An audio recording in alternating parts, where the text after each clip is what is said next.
నమస్కారం. ఘంటారావానికి స్వాగతం. ముందుగా ప్రధానాంశాలు.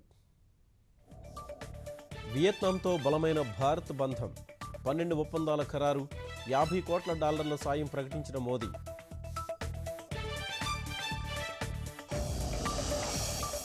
ఇక కశ్మీర్ ఆందోళనకారులపై మిరపగోళాల ప్రయోగం, అఖిలపక్ష పర్యటనకు ముందు కేంద్రం కీలక నిర్ణయం.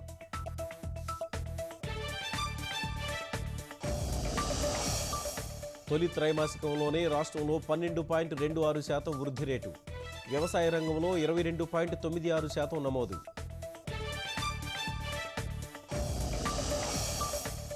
అత్యాధునిక సాంకేతిక పరిజ్ఞానంతో పేదలకు నాణ్యమైన ఇళ్లు, నెల్లూరు జిల్లాలో నమూనా సముదాయాన్ని ప్రారంభించిన వెంకయ్య.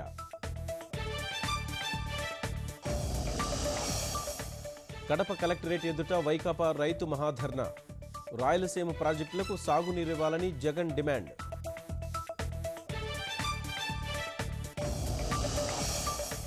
విజయ్ మాల్యాపై మరోసారి ఈడీ కొరడా, 6,630 కోట్ల విలువైన ఆస్తులు తాత్కాలిక జప్తు.